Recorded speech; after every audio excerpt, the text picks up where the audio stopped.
Jaga terlintas orang sholat. Sebelah kiri tuan, insyaAllah. Maju lagi sedikit tuan, insyaAllah. Orang sholat. Diminta supaya tuan-tuan jangan bangun sampai taskil nanti baru kita bangun insyaAllah. Apabila diminta bagi nama, kita lah orang yang pertama bangun untuk bagi nama. Yang di luar boleh masuk insyaAllah tuan. Masih banyak ruang di dalam insyaAllah. Masuk dalam insyaAllah. Masih ada ruang tuan. Jangan kita berdiri di depan sini. InsyaAllah minta kerjasama. Terima kasih. Jazakumullah. Ikram insyaAllah. Mungkin ada orang-orang kampung, orang tempatan di sini datang. Kita utamakan mereka duduk di dalam majelis insyaAllah. Jazakumullah khair. InsyaAllah tuan. Pakcik-pakcik, bapak-bapak, abang-abang. InsyaAllah kita duduk di dalam insyaAllah. Lagi tuan. Boleh maju lagi sikit tuan. Sebelah kiri insyaAllah. Adik-adik. Oh, ada orang solat. InsyaAllah di sini masih ada ruang kosong. Adik-adik boleh masuk di depan insyaAllah. Jazakumullah.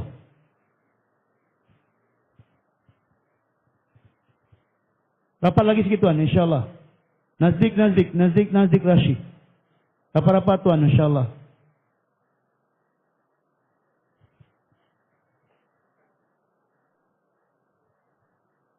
InsyaAllah jangan kita biarkan ada ruang kosong. Kita maju ke depan insyaAllah. Kita muliakan majlis. Majlis para malaikat. Allah Subhanahu Wa Taala bagi pengampunan ibu bapa kita insyaAllah. Tuan lagi apa tuan? Sikit lagi tuan insyaAllah. Kita boleh majukan insyaAllah.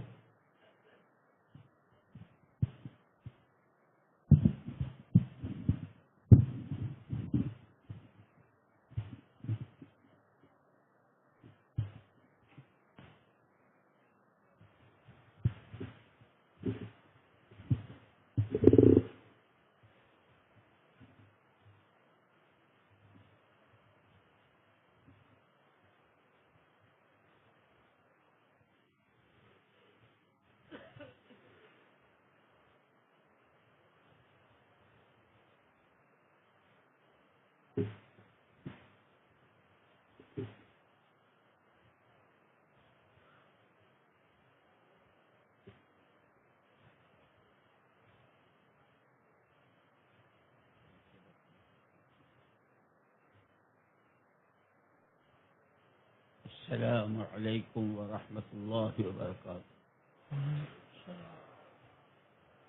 بسم الله الرحمن الرحيم. الحمد لله نحمده ونستعينه ونستغفره ونؤمن به ونتوكل عليه ونعوذ بالله من شرور أنفسنا ومن سيئات أعمالنا. من يهده الله فلا مضل له ومن يضلله فلا هادي له. ونشهد أن لا إله إلا الله وحده لا شريك له. ونشهد أن سيدنا ونبينا ومولانا محمدا عبده ورسوله صلوات الله وسلامه على سيدنا محمد وعلى آله وصحبه وبارك وسلم تسليما كثيرا كثيرا. أما بعد فأعوذ بالله من الشيطان الرجيم. بسم الله الرحمن الرحيم. كنتم خير أمة أخرجت للناس تأمرون بالمعروف وتنهون عن المنكر وتؤمنون بالله. وقال الله سبحانه وتعالى: لقد من الله على المؤمنين إذ بعث فيهم رسولا من أنفسهم يتلو عليهم آياته ويزكيهم ويعلمهم الكتاب والحكمة وإن كانوا من قبل لفي ضلال مبين. وقال رسول الله صلى الله تبارك وتعالى عليه وسلم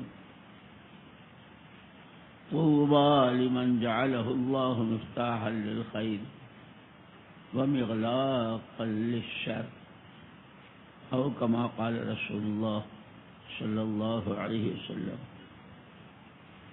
قابل احترام بزرگوں، بھائیوں اور ساتھیوں، ہر انسان کی دو زندگیاں ہیں، ایک مرنے سے پہلے کی، ایک مرنے کے بعد کی۔ مرنے سے پہلے کی زندگی شروع ہوتی ہے پیدا ہونے سے۔ اب یہ جو ہماری عمریں گزری ہے، 50 سال، 60 سال، 40 سال، جو بھی، اتنے ہم آخرت کی طرف چل چکے ہیں۔ اصل زندگی وہ آخرت کی زندگی۔ بسم الله والحمد لله والصلاة والسلام على رسول الله. Tuan-tuan yang dirahmati Allah Subhanahu wa taala. Kehidupan ini ada dua macam. Satu adalah kehidupan sebelum mati dan satu lagi kehidupan selepas mati. Kita semua yang ada di sini, ada yang umurnya 40 tahun, 50 tahun, 60 tahun. Ada yang lebih daripada itu, ada yang kurang daripada itu. Semua kita ini sedang menjalani kehidupan sebelum mati dan telah pun memulakan perjalanan menuju ke alam atau ke arah kehidupan selepas mati, menuju kepada Allah Subhanahu wa taala. Satu kehidupan sebelum mati dan satu lagi adalah kehidupan selepas mati. یہ چند روزہ موت سے پہلے کی جو زندگی ہے، وہ زندگی ہے ہی آخرت والی زندگی بنانے کے لیے۔ اس لیے بزرگوں نے یوں کہا کہ جو تمہارا کام ہے دعوت کا، جماعتوں میں جانا، چلے لگانا، 3 دن دینا، گشتیں کرنا، یہ جتنا ہے، یہ کسی کا اپنا ذاتی کام نہیں ہے، یہ پیغمبر خدا صلی اللہ علیہ وسلم کا کام، یہ کار نبوت ہے۔ اور ہر کام اپنے مزاج سے ہوتا ہے۔ تجارت تاجرانہ مزاج سے، ڈاکٹری، انجینئرنگ، حکومت، ہر ایک کے اپنے اپنے مزاج۔ کار نبوت مزاج نبوت کے ساتھ۔ مزاج نبوت کیا ہے؟ سب سے پہلی چیز، ہجرت سے پہلے بھی، ہجرت کے بعد بھی، دنیا سے رخصت ہونے تک، سب سے پہلی چیز اللہ راضی ہو جائے،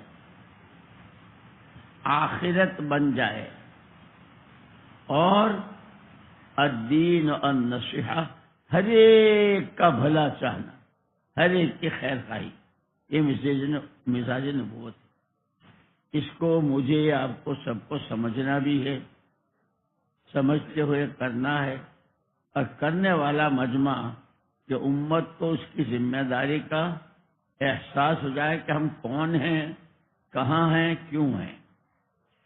Tuan-tuan yang rahmati Allah Subhanahu wa taala. Kehidupan dunia ni, kehidupan sebelum mati yang Allah berikan kepada setiap orang di antara kita punya maksud dan tujuan. Tujuannya hanya satu saja. Tujuan Allah memberikan kehidupan dunia, peluang untuk setiap manusia itu hidup di atas dunia ini hanya saja untuk membentuk kehidupan akhirat, untuk membina kehidupan akhirat, supaya kehidupan akhiratnya terbentuk. Inilah tujuan setiap manusia diberikan kehidupan dunia. Tuan-tuan yang rahmati Allah Subhanahu wa taala, kerja yang sedang berjalan, untuk maksud kerja dan usaha apa kita semua sedang berkumpul di sini, usaha dakwah tabligh ini bukan usaha kepunyaan siapa-siapa. Ini bukan usaha kerja persendirian. Ini bukan kerja milik siapa-siapa.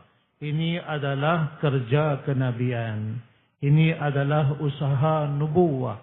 Ini adalah kerja dakwah, ini adalah kerja nubuwah, usaha kenabian. Dan setiap usaha itu mempunyai semangatnya yang tersendiri. Setiap usaha dijalankan dengan semangatnya yang tersendiri. Contohnya perniagaan, maka seorang peniaga, dia akan berniaga dengan semangat perniagaan. Seorang petani akan bertani dengan semangat sebagai seorang petani. Begitu juga kerja-kerja yang lain. Begitulah juga tuan-tuan yang rahmati Allah Subhanahu wa taala, kerja nubuah ini, kerja kenabian ini punya semangatnya yang tersendiri, mizajnya yang tersendiri. Apakah mizaj dan semangat usaha kenabian ini? Yang pertama, sejak daripada baginda Nabi sallallahu alaihi wasallam diutuskan sebagai nabi dan rasul sebelum hijrah, selepas hijrah, sehinggalah ke hari wafatnya baginda Nabi sallallahu alaihi wasallam, mizaj baginda, semangat baginda pertama sekali iaitu hanya untuk mencari dan meraih keredaan Allah Subhanahu wa taala. Itu saja. Hanya untuk meraih keredaan Allah Subhanahu wa taala. Dan semangat yang kedua ialah bagaimana untuk membina kehidupan akhirat. Dan semangat yang ketiga ialah simpati, belas kasihan dan kasihankan kepada umat manusia. Inilah yang dikatakan mizajun nubuwah. Semangat di dalam menjalankan usaha kenabian ini. Jadi ini yang sama-sama perlu kita semua fahami, pelajari, betul-betul faham, dan kita cuba untuk mempraktikkannya dan menyediakan seluruh majma'. Kerana usaha ini adalah usaha seluruh umat, maka kita perlu fahami sungguh-sungguh, fahami betul-betul, dan kita amalkan, dan kita sediakan dan bangunkan seluruh umat di atas usaha ini berbekalkan semangat nubuwah, मिजाज नुबुव्वा। अब ये जो जिंदगी है, एक है जिंदगी गुजार के दुनिया से जाना और एक है जिंदगी बना के जाना। जहां तक जिंदगी गुजारने का ताल्लुक है, उसमें सारी मखलूक बराबर की शरीक है। रातें सबके यहाँ होती है, चूंटियों की, हाथियों की, ऊंटों की, घोड़ों की, गधों की, बकरियों की, बिल्लियों की, चूहों की, सब मखलूकात। रातें होती है, दिन होते हैं, हफ्ते होते हैं, साल होते हैं और पूरी हो जाती है। ये तो है जिंदगी गुजारना। इंसान अशरफुल मखलूकात। फिर इस इंसानों में मुहम्मदुर रसूलुल्लाह सल्लल्लाहु अलैहि वसल्लम की उम्मत कि जैसे आपके बाद कोई नबी नहीं, ऐसे इस उम्मत के बाद कोई उम्मत नहीं। और तमाम उम्मतों में इस उम्मत को खैर उम्मत कहा। कयामत में भी सबसे ज्यादा सफ़ें इस उम्मत की होगी। और बाज उम्मती तो इतनी शानदार जिंदगी बनाकर गए होंगे कि नबी कह देंगे, अरे ये उम्मती, इनको तो नबी होना चाहिए था। तो इस एतबार से मेरे बुजुर्गों, इस पर अल्लाह का शुक्र भी अदा करना है।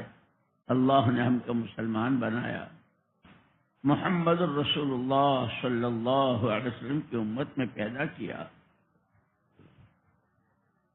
कुरान जैसी किताब दी, काबे जैसा क़िबला दिया। रब हमारा रब्बुल आलमीन, अरहमुर राहिमीन, नबी हमारे रहमतुल लिल आलमीन। उन्होंने हमको बताया कि जिंदगी कैसे बनेगी। ये तो तय है, अच्छे कपड़े पहनने से, अच्छे मकानों से, अच्छे सामानों से, अच्छे जिंदगी। इंग्लैंड में और अमेरिका वगैरह में तो कुत्ते को भी सूट पहनाते हैं। कुत्ते भी बहुत अच्छे कपड़े पहनते हैं, शानदार गाड़ियों में फिरते हैं। गाड़ी वाले के साथ होता है उसका कुत्ता। यहां तक कि जब हवाई जहाजों में जाते हैं तो अपने कुत्ते को भी हवाई जहाज में साथ ले जाते। तो हवाई जहाजों में उड़ना, गाड़ियों में फिरना, कपड़े पहनना, फर्नीचर, ये जिंदगी के बनने का सामान नहीं है। इसलिए जिसने जिंदगी दी उसने जिंदगी का मकसद भी बताया और बनी हुई जिंदगी का नमूना भी वो भी दे दिया। Tuan-tuan rahmati Allah Subhanahu wa taala. Kehidupan ni satunya ialah menjalani kehidupan dan menghabiskan tempoh kehidupan itu. Satu lagi ialah membentuk dan membina kehidupan. Ini dua perkara yang berbeza. Kalaulah sekadar menjalani dan menghabiskan sisa hidup usia umur kehidupan ini, maka tidak ada bezanya manusia dengan makhluk yang lain.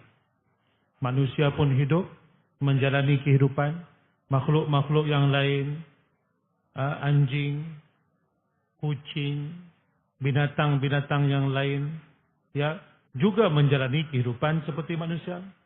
Manusia menjalani kehidupan, manusia menghadapi malam, kemudian siang. Ada hari bersilih ganti, ada minggu bersilih ganti, minggu berganti minggu, bulan berganti bulan. Maka makhluk yang lain pun sama juga. Mereka juga bermalam, mereka juga menempuh waktu siang, mereka juga melalui minggu-minggu, bulan, tahun dan sebagainya. Jadi tuan-tuan yang dirahmati Allah Subhanahu wa taala, dari segi menjalani kehidupan, manusia dan selain manusia sama saja. Dan satu perkara lagi ialah membentuk dan membina kehidupan supaya kehidupan itu terbentuk. Maka tuan-tuan yang dirahmati Allah Subhanahu wa taala, Allah Subhanahu wa taala telah berikan kepada kita, ya, Allah Rabbul Alamin telah memberikan kepada kita nabi yang paling unggul, iaitulah Nabi Muhammad sallallahu alaihi wasallam. Baginda adalah khatamul anbiya wal mursalin, la nabiyya ba'dah. Baginda adalah nabi yang terakhir, tidak akan ada lagi nabi baru yang akan diutuskan selepas Nabi Muhammad sallallahu alaihi wasallam. Dan umat ini adalah umat yang terakhir. Tidak akan ada umat lagi yang akan diutuskan selepas umat ini.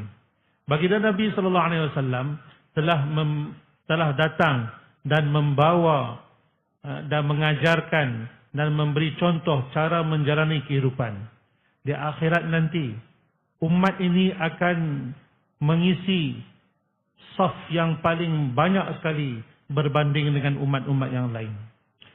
Di akhirat nanti, akan ada sesetengah golongan daripada umat ini yang mana mereka datang di akhirat nanti dan mereka telah membina kehidupan dan membentuk kehidupan mereka sehingga kehidupan mereka menjadi begitu indah sehingga dicemburui oleh nabi-nabi terdahulu. Nabi-nabi terdahulu akan berkata, siapa mereka ini? Mereka ini tak punya mohor nubuwah. Mereka ini adalah umat. Mereka bukan nabi, bukan rasul. Tetapi kehidupan mereka begitu cantik, begitu indah. Akhlak mereka begitu indah. Seolah-olahnya seperti nabi. Seperti nabi. Kerana apa? Mereka bukan saja menjalani kehidupan, bahkan mereka membentuk kehidupan mereka. Jadi tuan-tuan yang dimuliakan oleh Allah Subhanahu wa taala, Allah Subhanahu wa taala telah berikan kepada kita nabi yang paling unggul, nabi yang paling hebat, dan kitabullah diberikan kepada kita, kitab Al-Quran, kitab yang paling mulia, dan diberikan kepada kita kiblat. Ya, kiblat kita ialah kiblat yang paling hebat, yaitu Kaabah Syarif. Tuan-tuan yang dimuliakan oleh Allah Subhanahu wa taala, Allah Subhanahu wa taala beri kepada kita nabi untuk ajar kepada kita bagaimana cara untuk menjalani kehidupan ini. حضور پاک صلی اللہ علیہ وسلم کی امت میں ہونا اتنا بڑا شرف ہے، اتنا بڑا شرف ہے کہ پیغمبر جیسے اونچا کوئی درجہ نہیں اللہ کے بعد، انہوں نے تمنا کی، حضرت موسیٰ علیہ الصلوۃ والتسلیم نے چاہا تھا کہ یہ امت مجھے دے دی جائے، یہ امت تو آپ کو نہیں ملے گی، یہ تو آخر الزمان کی ہے، کہ کم سے کم مجھے اس امت میں سے بنا دے پیغمبر۔ حضرت موسیٰ علیہ السلام کی شان کیسی ہے، کیسے ان کے بارے بواقعات قرآن نے ذکر کیے۔ انہوں نے امتی ہونے کی تمنا کی۔ ہم تو دوستو گھر بیٹھے، نہ ہم نے اس کے لیے کوئی کوشش کی ہے، نہ ہمارے ماں باپ نے کوشش کی ہے۔ مسلمان کے گھر پیدا ہوئے، کون ہے؟ مسلمان ہے، کون ہے؟ اللہ کا بندہ ہے، محمد صلی اللہ علیہ وسلم کا امتی۔ اللہ نے بہت بڑا شرف دیا۔ اس اعتبار سے اس امت کو حضور اکرم صلی اللہ علیہ وسلم نے ہجرت کے بعد مدینہ منورہ میں ماحول بنایا تھا۔ یہ جو ہم کہتے ہیں نا چلوں میں جانا، 4 مہینے میں جانا، مقامی کام پر محنت کرنا، اس سے ماحول بنانا۔ حضور اکرم صلی اللہ علیہ وسلم نے ہجرت کے بعد 2 چیزیں بنیادی طور پر، سب سے پہلے اسلامی معاشرت جس کی 2 بنیادیں تھیں، حیا، پردہ، اور سادگی، کھانا پینا رہنا سہنا سب سادہ، اور حیا اور پردہ۔ اور دوسری چیز جو آپ نے بنائی، مدینہ منورہ کا ہر محلہ، ہر محلے کی ہر گلی، ہر گلی کا ہر گھر، ہر گھر کا ہر فرد، مرد بھی، عورتیں بھی، بچے بھی، چھوٹے بڑے، سب کا نعرہ مشترک تھا، سب کی ایک بات مشترک تھی۔ جیسے بعد میں صحابہ نے جہاں بھی گئے تو وہاں والوں نے پوچھا کیوں آئے ہو، کیا چاہتے ہو؟ تو انہوں نے کہا تھا انما ہممنا الآخرہ، ہم تو آخرت بنانے کے لیے پھر رہے، ہماری بھی بنا ہے، ہمارے ذریعے دوسروں کی بھی۔ ایسے ہی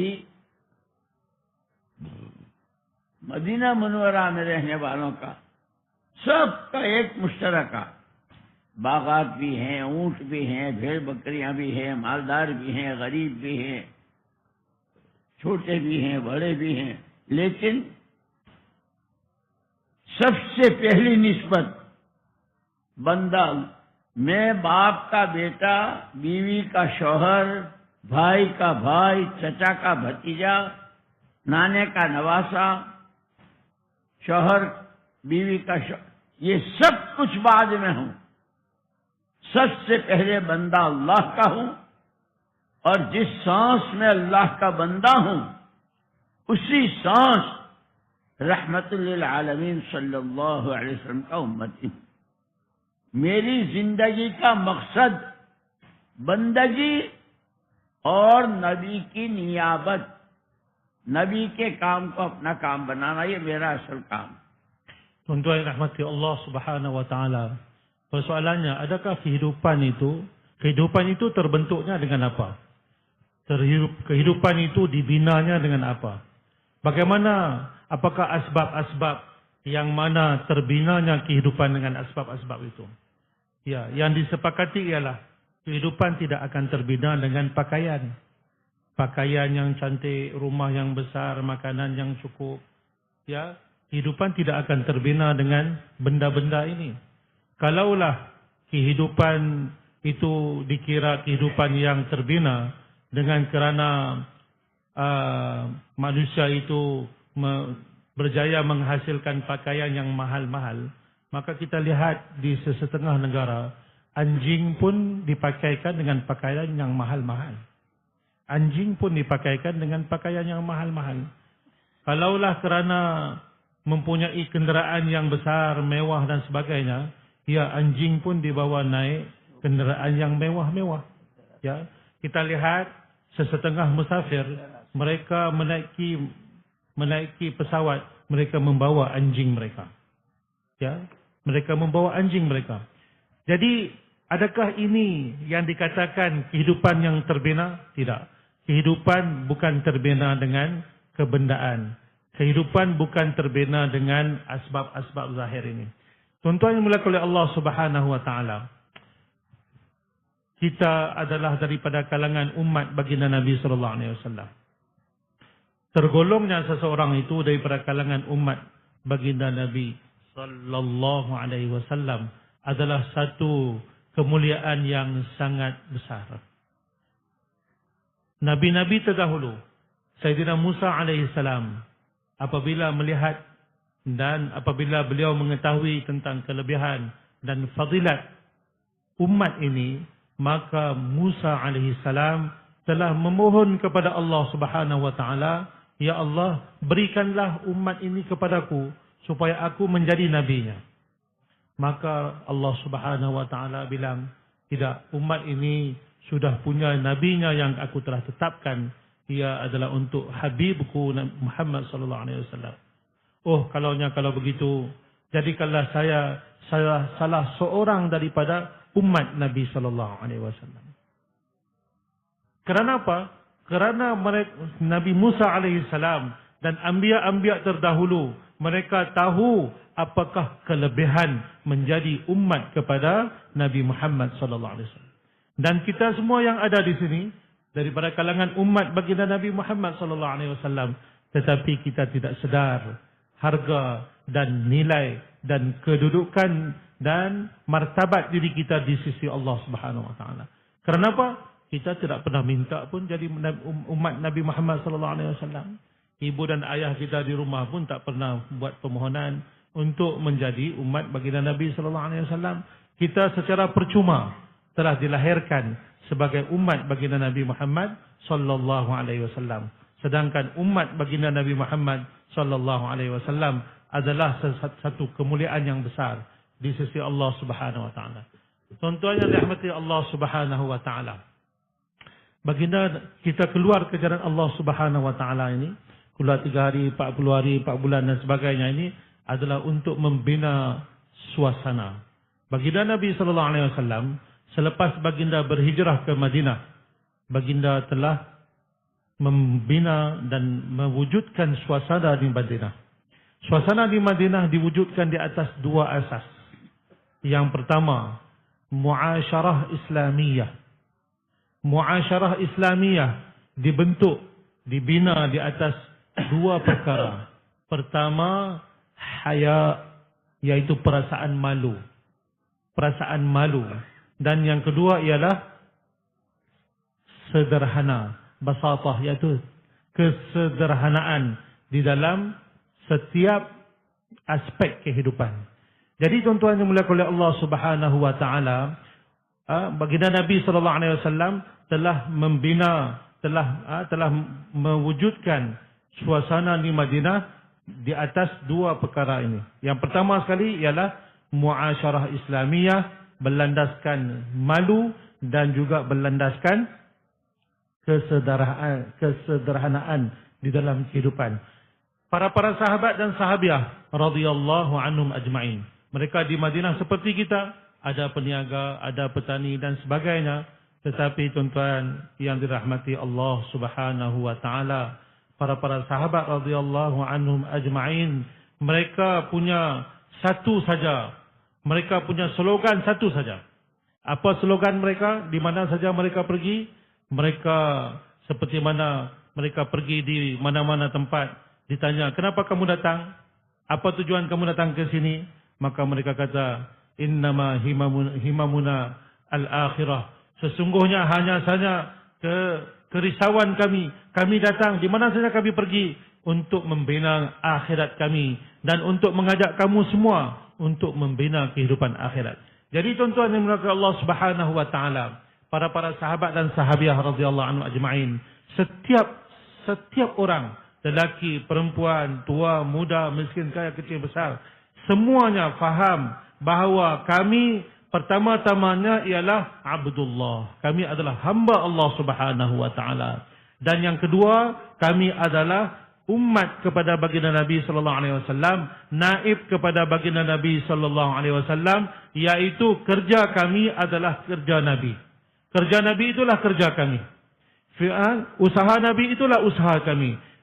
Saya seorang ayah, ini nomor 2. Saya seorang isteri, ini nomor 2.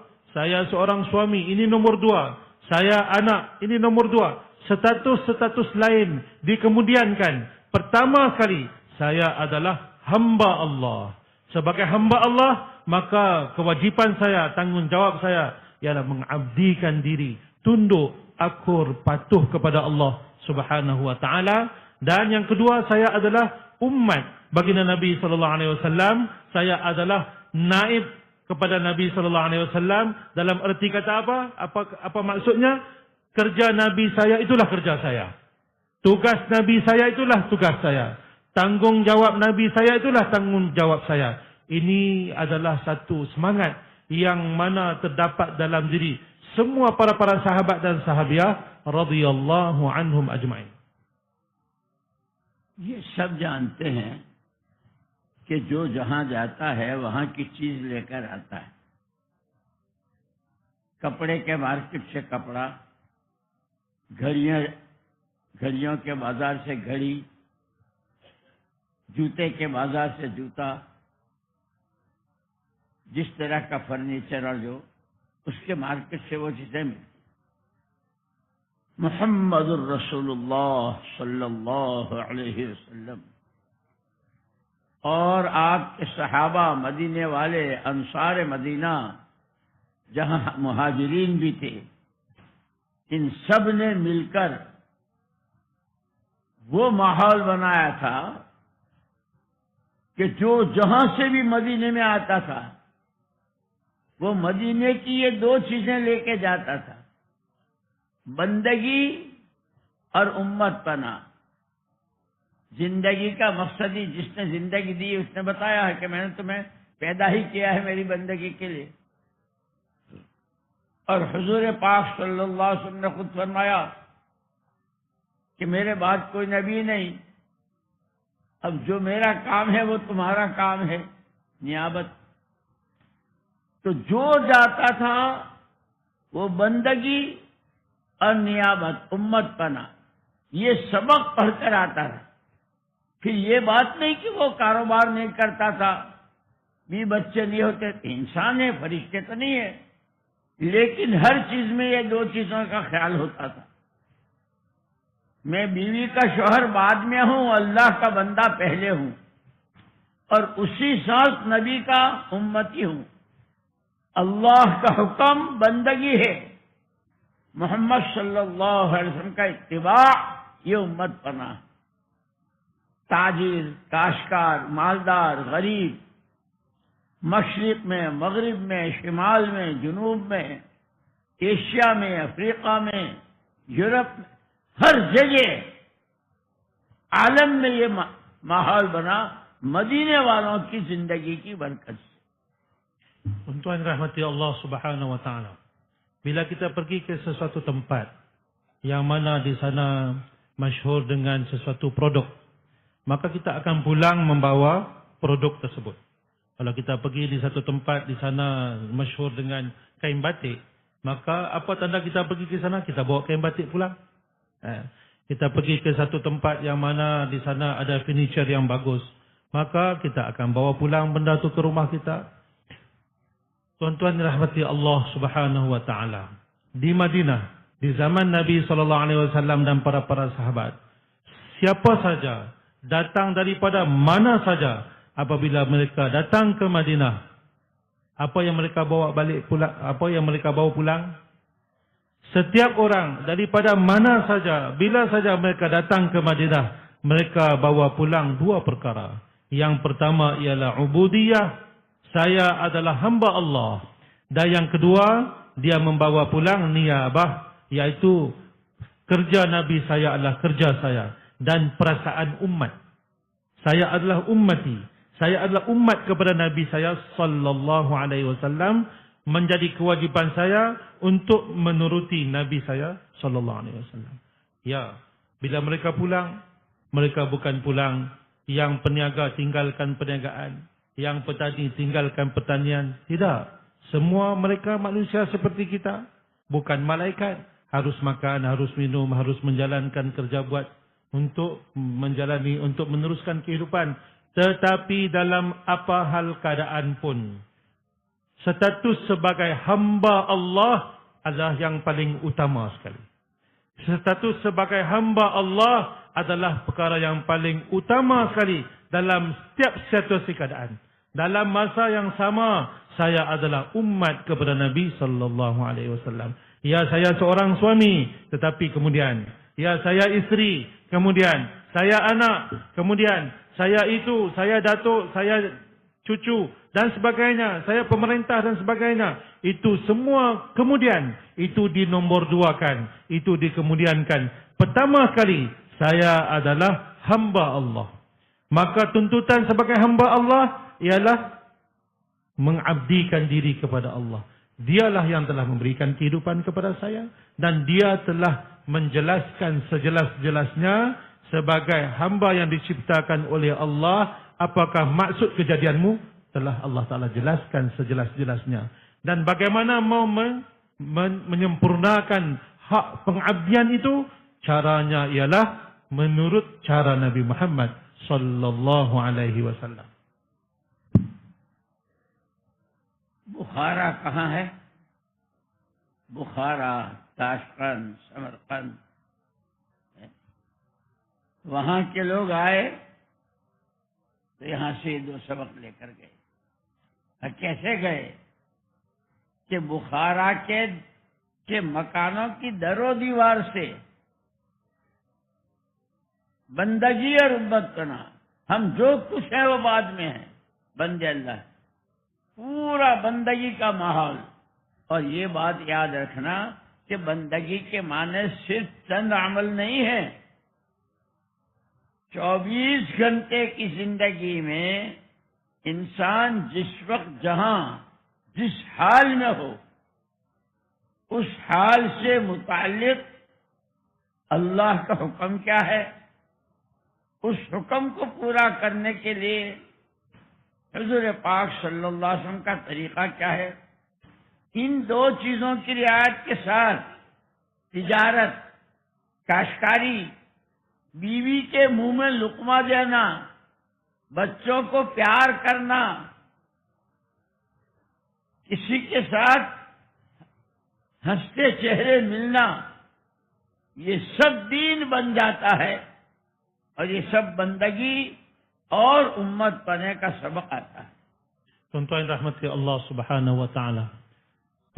Ada wufud, ada wufud datang daripada, iaitu satu gerombolan datang daripada Bukhara, datang ke Madinah. Mereka datang ke Madinah, mereka pulang membawa 2 perkara yang disebutkan tadi, iaitu saya adalah hamba Allah dan saya adalah umat kepada Nabi sallallahu alaihi wasallam. Mereka pergi, mereka pulang ke Bukhara, Samarkand, dan mereka menghidupkan suasana ini di seluruh tempat mereka. Sehingga suasana agama pada satu zaman dahulu hidup dengan suasana agama, hidup dengan suasana ketaatan kepada Allah, hidup dengan suasana mengikut cara sunnah baginda Nabi sallallahu alaihi wasallam. Jadi tuan-tuan yang dimuliakan oleh Allah Subhanahu wa taala, inilah dia. Pertama sekali, kita adalah hamba Allah. Dan yang kedua, kita adalah umat kepada Nabi sallallahu alaihi wasallam. Baginda Nabi sallallahu alaihi wasallam telah ajarkan kepada kita, telah tunjukkan kepada kita, ya, mau berniaga macam mana, bagaimana perintah Allah, bagaimana sunnah Nabi. Mau bercucuk tanam, bertani, bersawah ladang, ya, bagaimana? Apakah perintah Allah dan di dalamnya apa sunnah Nabi sallallahu alaihi wasallam? Dalam melayani anak isteri, hatta menyuapkan makanan ke mulut isteri yang tercinta, apa perintah Allah, apa sunnah Nabi sallallahu alaihi wasallam?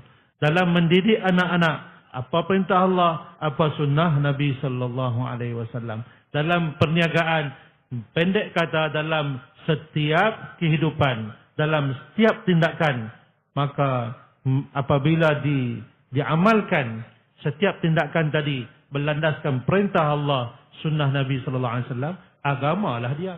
Agama itu bukan sekadar agama, bukan namanya beberapa amalan, sembahyang, puasa, zakat dan haji sahaja.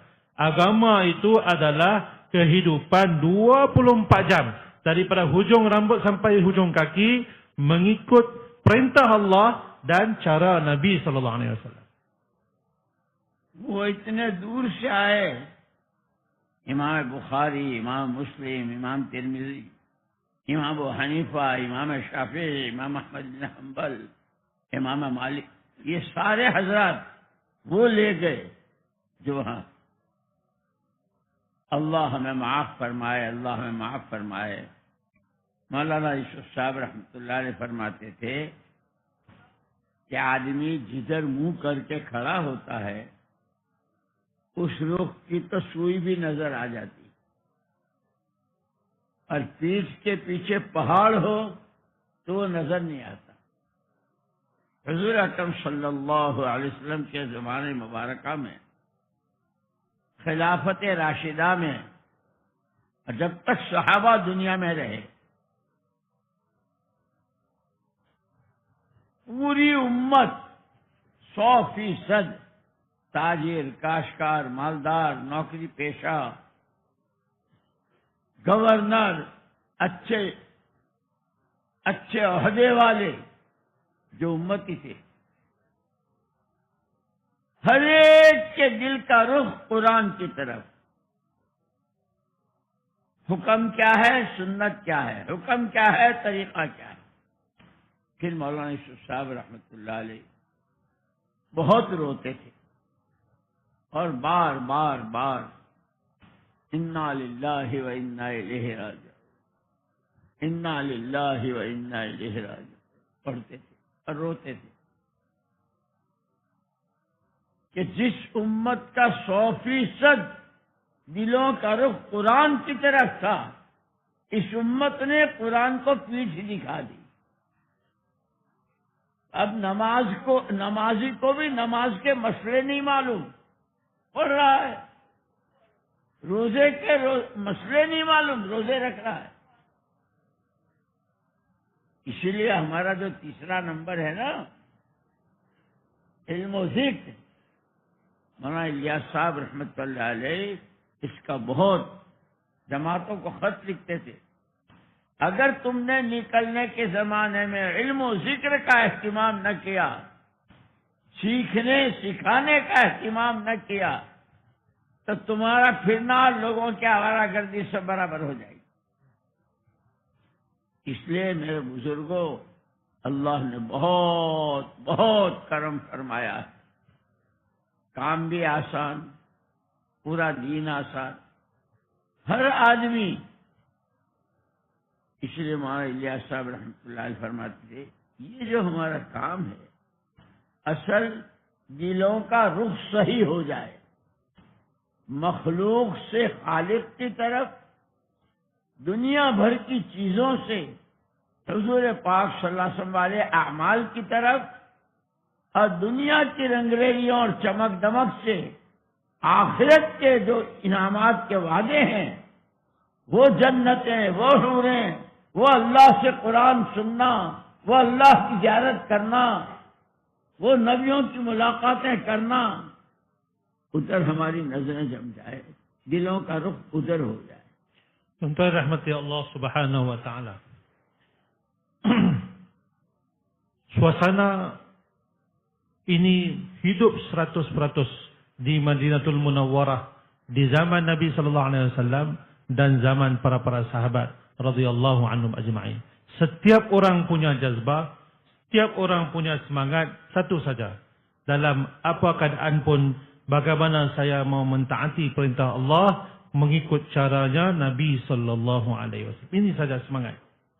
Maka orang-orang yang datang daripada Bukhara, Samarkand, para muhaddithin, mereka telah datang ke Madinah dan mereka membawa semangat ini khazanah hadis. Mereka pulang ke negara mereka, pulang ke tempat mereka, dan di sana pun suasana yang sama telah diwujudkan. Suasana yang sama telah diwujudkan. Dalam apa hal keadaan pun, saya hamba Allah. Menjadi kewajipan saya mentaati perintah Allah Subhanahu wa taala. Saya umat kepada Nabi Muhammad sallallahu alaihi wasallam. Menjadi kewajipan saya untuk mencontohi dan mengamalkan sunnah Nabi sallallahu alaihi wasallam. Maulana Yusuf Sahab rahmatullah alaih berkata bahawa apabila seseorang itu menghadap ke sesuatu arah, contohnya dia menghadap ke hadapan, maka akan nampaklah dia akan nampak segala apa yang ada di arah hadapannya. Contohnya, dia melihat ke arah hadapan, maka dia akan nampak apa yang ada di hadapan. Di hadapannya, kalau dia lihat ke bawah, ada jarum yang kecil di bawah pun akan kelihatan juga. Sebab apa? Sebab dia berada di arah hadapannya. Tetapi dalam masa yang sama, ketika dia mengarah ke hadapan, gunung yang besar di belakang dia tak nampak. Kenapa? Dia sedang membelakangi gunung. Dia sedang membelakangi gunung. Dia sedang mengarah ke hadapan. Segala apa yang di hadapannya semua nampak. Daripada sebesar-besar benda sehinggalah sekecil-kecilnya. Tetapi perkara yang ada di belakangnya, benda yang ada di belakangnya tidak kelihatan. Kerana dia sedang membelakangi benda tersebut, walau gunung yang besar sekalipun. Tidak kelihatan. Saya sedang melihat ke hadapan belakang saya tak tahu apa yang ada di belakang saya. Maka di zaman para sahabat radhiyallahu anhum ajma'in, selama mana para sahabat radhiyallahu anhum ajma'in masih hidup, pandangan mereka hanya ke arah bagaimana mau hidup mengikut landasan Al-Quran. Apa perintah Allah Subhanahu wa taala di dalam Al-Quran? Apa hukum ahkam yang tersirat di dalam Al-Quran? Itu pandangan mereka ke arah itu. Pandangan mereka nampak di dalam Al-Quran itu tersirat segala sesuatu, segala penyelesaian, segala cara hidup yang diperlukan sebagai seorang insan ada termaktub di dalam Al-Quran. Penyelesaian bagi segala masalah ada di dalam Al-Quran. Bagaimana menjalani kehidupan, bagaimana membina kehidupan ada di dalam Al-Quran. Lalu mereka beramal dengannya 100%. Tetapi Maulana Yusuf rahmatullah alaih beritahu, tetapi apabila umat telah memalingkan dirinya ataupun membelakangi Al-Quran, umat membelakangi Al-Quran, tidak lagi menghadap ke arah Al-Quran, tidak lagi melihat apakah tuntutan perintah Allah dan sunnah Nabi yang ada dalam Al-Quran, dia berpaling membelakangi Al-Quran, maka tidak lagi kelihatan perintah Allah. Dia salat, dia sedang membelakangi Al-Quran. Dia salat, dia tak tahu apakah masail dalam salatnya. Dia sedang berpuasa, dia jahil mengenai puasanya. Dia sedang melakukan amal ibadat, tetapi dia jahil mengenai amal ibadat yang sedang dia lakukan. Kenapa? Dia sedang membelakangi Al-Quran. Dia tak nampak. Dia tak nampak. Dia tidak nampak perintah Allah Subhanahu wa taala. Dia tidak nampak penyelesaian masalah kehidupannya di dalam Al-Quran. Karena dia sedang membelakangi Al-Quran. Jadi tuan-tuan yang dimuliakan Allah Subhanahu wa taala, Allah Subhanahu wa taala telah berikan kerja ini kepada kita. Kerja yang mudah, kerja yang sangat santai, kerja yang sangat simple, tuan-tuan yang dimuliakan Allah Subhanahu wa taala. Kata Maulana Ilyas rahmatullah alaih, maksud utama daripada kerja ini ialah untuk mengubah haluan hati. Mengubah haluan hati. Mengubah kiblat hati kita. Daripada makhluk kepada Allah yang maha pencipta. Mengubah haluan hati, kiblat hati ini daripada dunia kepada akhirat yang kekal abadi. Daripada kebendaan, daripada keduniaan yang berwarna-warni ini kepada amalan sunnahnya baginda Nabi sallallahu alaihi wasallam. इसीलिए मौलाना मोहम्मद यूसुफ साहब रहमतुल्लाह अलैह फरमाते थे, ہر آدمی میں 4 مادے ہیں، بہیمیت کا، جانور پنے کا، ملکوتیت کا، فرشتے پن کا، اللہ کی خلافت، خدائی رنگ میں رنگ جانا، اور محمد الرسول اللہ صلی اللہ علیہ وسلم کی نیابت کا۔ یہ 4 مادے ہر انسان میں چھپے ہوئے ہیں۔ ان چاروں کے ساتھ اللہ نے 3 طاقتیں ہر ایک کو دی ہے، جان، مال اور سوجھ بوجھ، صلاحیت، عقل و خرد۔ یہ تینوں طاقتیں جس پر لگائے گا وہ مادہ اندر سے ابھرے گا۔ اگر آدمی اپنی پوری جان، اپنا وقت، اپنا پیسہ، اپنی صلاحیتیں صرف اور صرف خواہشات پہ لگاتا ہے، کیونکہ جانور کی زندگی خواہشات کی ہے، اس کے یہاں حلال، حرام، جائز، ناجائز، جانوروں کے لیے کوئی شریعت ہی نہیں ہے، تو پھر یہ انسان ہوتے ہوئے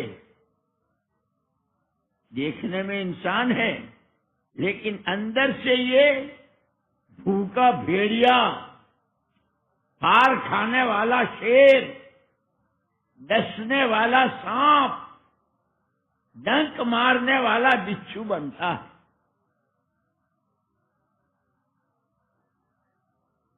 جب یہ اپنی تینوں طاقتوں کو اس پر لگاتا ہے، اس کی بہیمیت، اس کا جانور پنا، کپڑے انسان کے پہنتا ہے، محلے میں انسانوں کے رہتا ہے، رجسٹروں میں نام انسانوں کے لکھا جاتا ہے، اللہ کے یہاں یہ بھیڑیا ہے، یہ سور ہے، یہ بندر ہے، یہ کتا ہے۔ کیوں؟ کہ ساری عمر اس پر لگا، تو وہ باقی 3 نسبتیں دب جاتی ہے۔ جو فرشتوں کا مادہ تھا کہ لا یعصون اللہ ما امرہم، لا یعصون اللہ ویفعلون ما یؤمرون، وہ صرف اللہ کی بندگی اور اللہ کی فرما برداری کر، یہ مادہ انسان میں تھا، خواہشات پر لگا کر وہ مادہ دب گیا۔ یہ خدائی رنگ میں رنگتا، اللہ وہ درگزر والے ہیں، بندوں کے کتنے گناہوں کو دیکھ رہے، علم سے کام لیتے ہیں، غفار، حلیم، حلیم، سمیع، درگزر کرنے والے، عطا کرنے والے، کیسے یہ بندہ، اس کی یہ صفت دب جاتی۔ نبی، اللہ اکبر، ایک آدمی بخاری شریف میں واقعہ ہے جس نے آپ کے قتل کا پلان بنایا تھا، وہ گرفتار ہوا، لایا گیا، صحابہ نے اس کو مسجد نبی کے ایک کھمبے کے ساتھ باندھ دیا، 3 دن تک وہ دیکھتا رہا، صحابہ کی نمازیں، ان کا کھانا، ان کے آپس کی محبتیں، آنے والوں کے ساتھ کتنا پیار اور محبت۔ حضور اکرم صلی اللہ علیہ وسلم تشریف لے جا رہے تھے، ان سے پوچھا کیا حال ہے؟ جی بندھا ہوا ہوں، آپ کے قبضے میں ہوں، آپ قتل کریں گے تو گردن اٹھ جائے گی، معاف کریں گے، جا تجھے معاف کیا۔ قاتل کو معاف کیا ہے اور اس کی برکت سے کلمہ پڑھا ہے۔ یہ 4 مادے ہر آدمی میں ہے، جانور پنا، فرشتہ پن، خدا کی خلافت اور نبی کی نیابت۔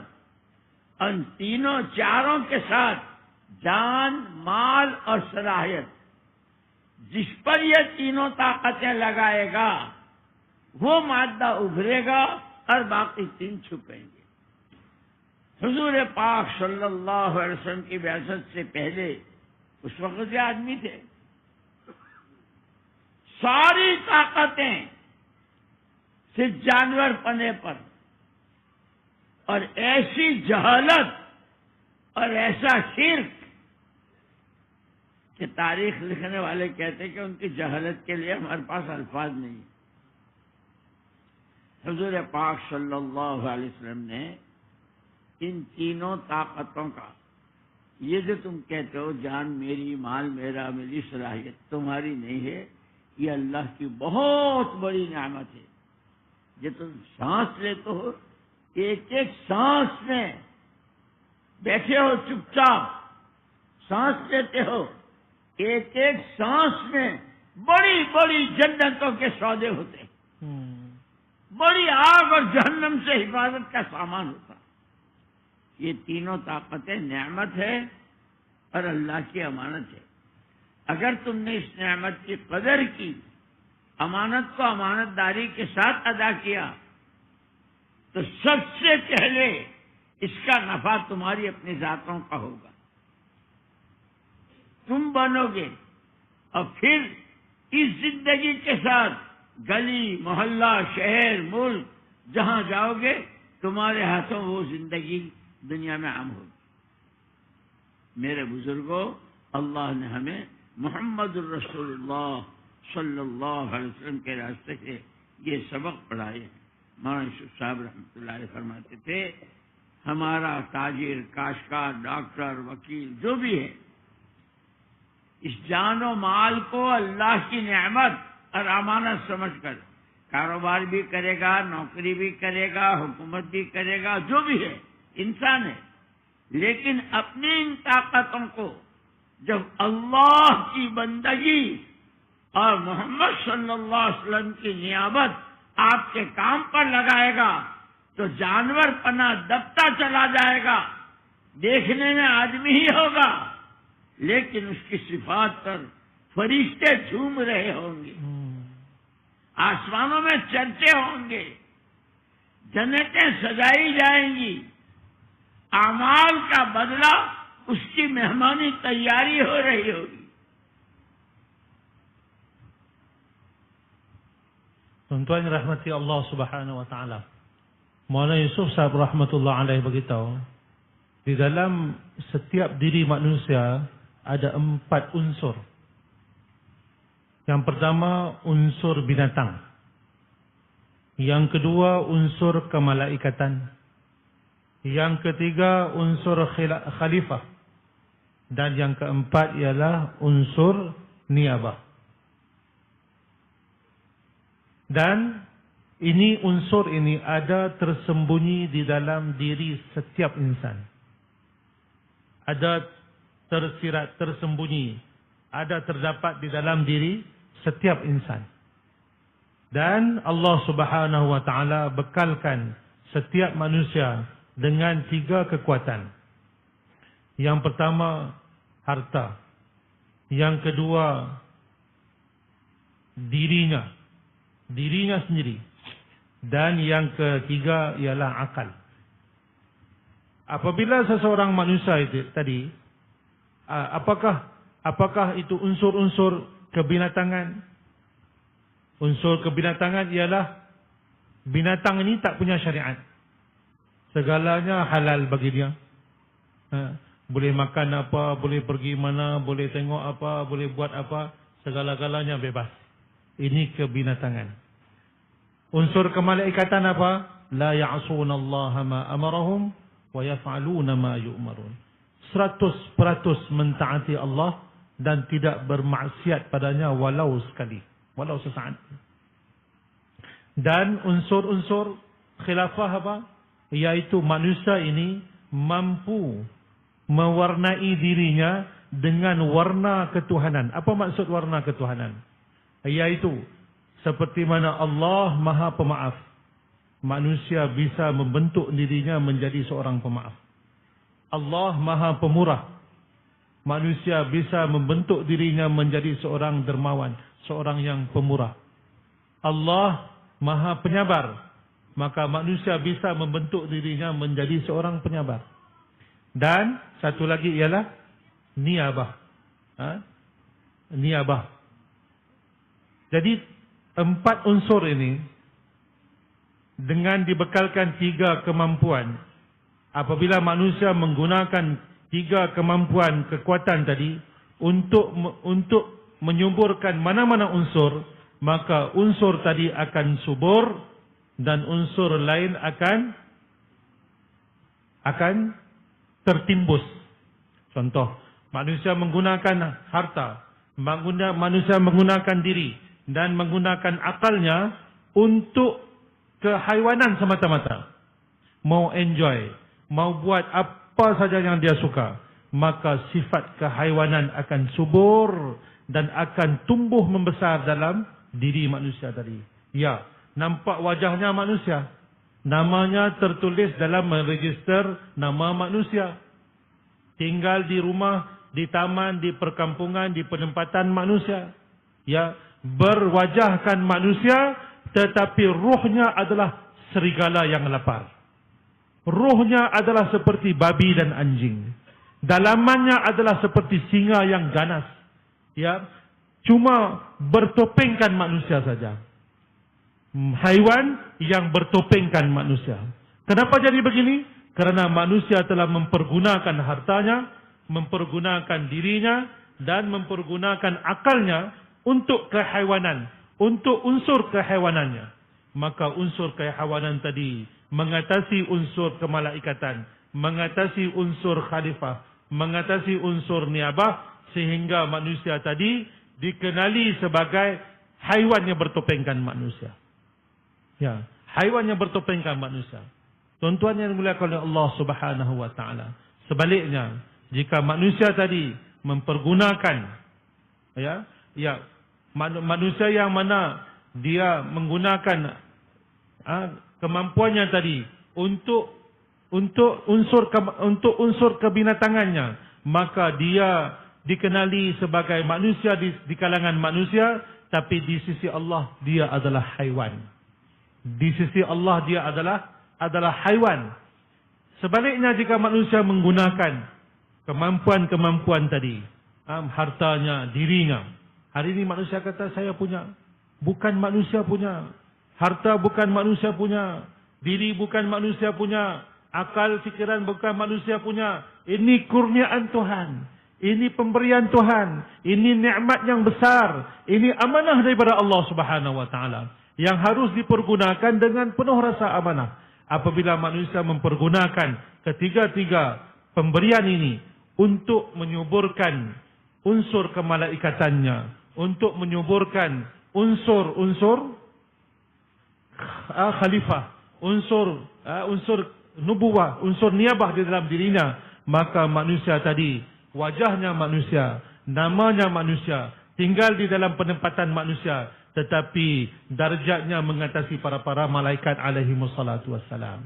Dia menjadi buah mulut para malaikat.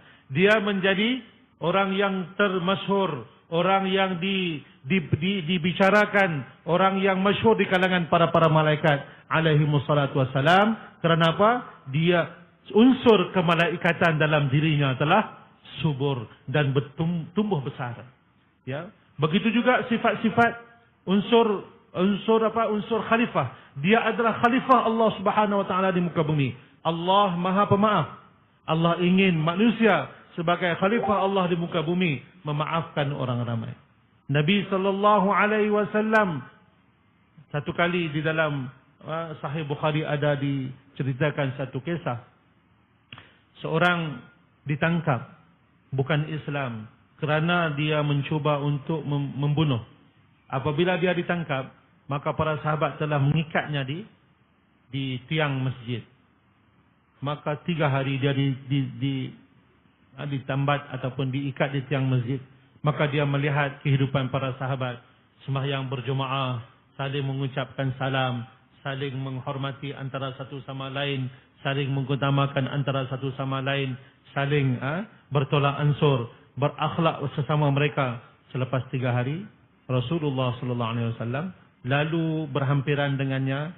Rasulullah tanya, apa kabar kamu? Katanya, ya aku terikat begini. Jikalau Tuan mau, Tuan penggal saja kepala saya, maka mati saya. Tapi kalau Tuan maafkan saya, ya itu adalah ihsan daripada Tuan. Rasulullah sallallahu alaihi wasallam memerintahkan para sahabat membuka ikatannya dan baginda bersabda, pergilah kamu telah diampunkan, kamu telah dimaafkan. Maka orang tadi masuk Islam. Orang tadi masuk Islam. Inilah tuan-tuan yang dimuliakan Allah Subhanahu wa taala, sifat-sifat mulia yang mana akan wujud di dalam diri seseorang manusia apabila dia mempergunakan masanya, hartanya, akal fikirannya Allah berikan kepadanya untuk menyuburkan unsur-unsur ini dalam dirinya, maka unsur-unsur ini akan subur dalam dirinya. Dan begitu juga tuan-tuan oleh Allah Subhanahu wa taala melalui perantaraan usaha dakwah ini, bagaimana usaha ini, usaha untuk menyuburkan unsur-unsur kemalaikatan, unsur-unsur khalifah, unsur-unsur niabah dapat dirancangkan, dimantapkan dan disebarkan supaya unsur-unsur ini mengatasi unsur kebinatangan. जब ये तीन ताकतें सही लगेंगी तो हर उम्मती, वो चाहे डॉक्टर हो, इंजीनियर हो, मालदार हो, गरीब हो, मर्द हो, औरत हो, रहमतुल लिल आलमीन सल्लल्लाहु अलैहि वसल्लम के तुफैल ये जहां रहेगा रहमत बन के रहेगा, अपनों के लिए भी दूसरों के लिए भी। गली मोहल्ला शहर मुल्क आलम, अल्लाह न करे, अल्लाह माफ फरमाए, अल्लाह माफ फरमाए। हमारी ये तीनों ताकतें शरीयत सुन्नत से हटकर, बंदगी और नियाबत से हटकर, हुक्म और सुन्नत से हटकर जो लग रही है, तो हम तो अपने घर वालों के लिए भी सहमत बने हुए हैं। बेटा बाप के लिए, भाई भाई के लिए, चचे भतीजों के लिए, दामाद ससुराल के लिए, यहां तक के खवास आवाम के लिए, आवाम खवास के लिए, ताजिर ग्राहकों के लिए, ग्राहक ताजिर, हुकूमतें पब्लिक के लिए और पब्लिक हुकूमतों के लिए, सब जहमत बने हुए। अल्लाह ने एक बहुत रहमतों से भरा हुआ नेमतें, रहमतें, मग़फ़िरतें अताया, इसीलिए फ़ज़ाइल की किताबें हैं। हुज़ूर पाक सल्लल्लाहु अलैहि वसल्लम की बुनियादी दो सिफतें, बशीरों व नज़ीरों, खुशखबरियां सुनाने वाले। जैसे हज्जाज इब्न यूसुफ, बहुत बड़ा जालिम, कितने इंसानों को कत्ल, लेकिन जब कोई आदमी उसके पास किसी को लेकर जाता गर्दन कटवाने के लिए, तो हज्जाज इब्न यूसुफ पूछता था, इसने फजर की नमाज पढ़ी है? हाँ, फजर की नमाज पढ़ी। और भाई, अल्लाह के नबी सल्लल्लाहु अलैहि वसल्लम ने फरमाया, जिसने फजर की नमाज पढ़ी वो तो अल्लाह की जिम्मेदारी में है। जो अल्लाह की जिम्मेदारी में हो, मैं उसको कत्ल कर, मेरी हिम्मत नहीं। हज्जाज इब्न यूसुफ, ये फजाइल अमाल, फजाइल सदक़ात यूं नहीं है। इसीलिए इस पाकीज़ा जिंदगी पर आने के लिए हम खुदाई रंग में रंग जाएं। अल्लाह के सच्चे खलीफा, अल्लाह पाक कैसे, जो उसको सुबह से शाम तक गालियां देता है, शिर्क करता है, कुफ्र करता है, उसके यहां भी बारिशें बरसाता है, उसको भी ग़िज़ा देता है। ये हमें सबक पढ़ाया है, तुम उस अल्लाह के खलीफा हो जो कत्ल की स्कीमें बनाए, जो आपके खाने में जहर मिलाए, जो आप पर शहर जादू करे। आपने उसके साथ क्या किया? हम तो उम्मती, اس لیے اگر ہم نے اپنی یہ جان مال اور صلاحیت اپنی منمانیوں پر، جن کی چاہتوں پر، خواہشات پر لگائی تو جانور پنا ابھرے گا، تینوں نسبتیں دب جائیں گی، پھر مریں گے۔ اسی لیے حضور پاک صلی اللہ علیہ وسلم نے فرمایا الکیس من دان نفسہ وعمل لما بعد الموت۔ بہت سمجھدار ہے، بہت سمجھدار ہے اللہ کا وہ بندہ اور بندی جو اپنی خواہشات پر قابو پائے، حرام سے، ناجائز سے، خلاف شریعت سے بچے اور مرنے کے بعد کی زندگی میں کام آنے والے عمل کرے، وہ سمجھدار ہے۔ دوسری طرف فرمایا والعاجز من اتبع نفسه هواها وتمنى على الله الامانی۔ بہت نادان، بہت ناسمجھ جو اپنے ہی ہاتھوں اپنے پیروں پر کلاڑی مار رہا ہے، خواہشات کے پیچھے بھاگ رہا ہے، حلال کی نہ حرام کی، جائز کی نہ قبر کی نہ حشر کی کوئی فکر نہیں، جو جی میں آیا جانور کی طرح اپنے ہی ہاتھوں کلاڑی مار رہا، اور پھر اللہ پر بڑی بڑی امیدیں، ہم تو مسلمان ہیں، ہم تو مسلمان ہیں، ہم تو ہیں۔ ہم چاہے جو سمجھیں، انصاف کرنے والی ذات اللہ کی ہے۔ اسی لیے یہ جو ہمارا پہلا نمبر ہے ایمان، ایمان کیا ہے؟ الایمان بین الخوف والرجاء۔ اللہ کا خوف، تو نہ روٹھے تیرا روٹنا ہے غضب۔ اللہ کا خوف اور امیدیں کمزور ہیں، بے بس ہیں، بہت جاہل ہیں، جانتے نہیں ہیں، اے اللہ معاف۔ خوف اللہ کا ہو، نماز کی توفیق ملی، چلے کی توفیق ملی، اجتماع میں آئے، باتیں سنی، باتیں کی، اللہ سے اچھی امید ہے، اے اللہ تجھ سے امید ہے، تو قبول کرے گا اور ہمیں نوازے گا۔ خوف اللہ کا سب سے پہلا نمبر ہے۔ جب تقوی آئے گا تو صبر بھی آئے گا، شکر بھی آئے گا، دنیا سے بے رغبتی بھی آئے گی، خدا کی مخلوق کے ساتھ بھلا برتاوا کرنا یہ جذبہ بھی بنے گا، جنت کا خیال، دوزخ کا ڈر، پل صراط، حشر، حضور کے نورانی ہاتھوں جام کوثر اور بے حساب جنت کا داخلہ، یہ سب چیزیں آتی چلی جائیں گی اس کے ساتھ، جب ایمان اپنی حقیقت کے ساتھ بنے۔ اسی لیے ہمارا سب سے پہلا نمبر ایمان ہے۔ یہ تینوں طاقتیں دے کر شروع میں ہمیں یہ 5 بنیادیں، نماز، روزہ، زکوٰۃ اور حج، جب یہ بنتی ہیں تو آگے کے دروازے کھلتے ہیں، فرضوں کی توفیق ہوتی ہے، واجبات کی توفیق ہوتی ہے، سنتوں کی توفیق ہوتی ہے، پھر جو صفت اللہ بندے میں دیکھنا چاہتے ہیں وہ صفات بندوں میں آتے ہیں، اور جتنی وہ صفات آتی ہیں اتنی وہ ساری گندگیاں، گھمنڈ، غرور، تکبر، اپنے کو بڑا بنانا اور بڑا سمجھنا اور دوسروں کو ذلیل، یہ سب گندگیوں سے پاکی ہوتی ہے۔ اللہ نے مجھے اور تمہیں یہ کام دیا ہے، اللہ نے اس کی قدر کی توفیق نصیب فرمائے۔ Tuan-tuan rahmati Allah Subhanahu wa taala. Apabila manusia menggunakan ketiga-tiga kurniaan Tuhan, masanya, dirinya dan akal yang Allah berikan kepadanya untuk menyuburkan tiga unsur tadi, maka unsur kemalaikatan akan bertambah subur. Unsur khalifah akan subur dalam kehidupan dia, akan tumbuh membesar.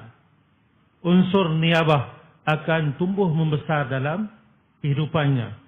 Maka apabila ketiga-tiga unsur ini membesar dan bertambah subur, maka unsur kebinatangan akan tertimbus, akan kalah. Tiga unsur ni akan mengatasi unsur kebinatangan. Maka apa akan jadi? Kehidupan manusia akan jadi kehidupan yang penuh dengan ketenangan. Kehidupan di dalam kehidupan kekeluargaan, kehidupan bermasyarakat di satu kampung, satu negeri, semuanya akan jadi aman, damai, tenteram dan penuh dengan keberkatan.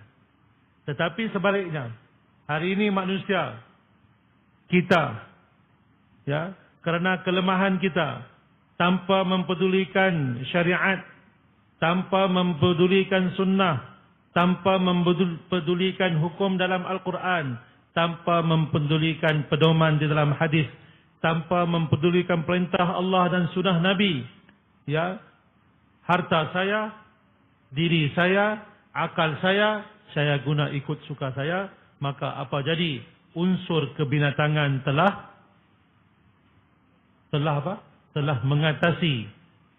mengatasi unsur-unsur kemalaikatan.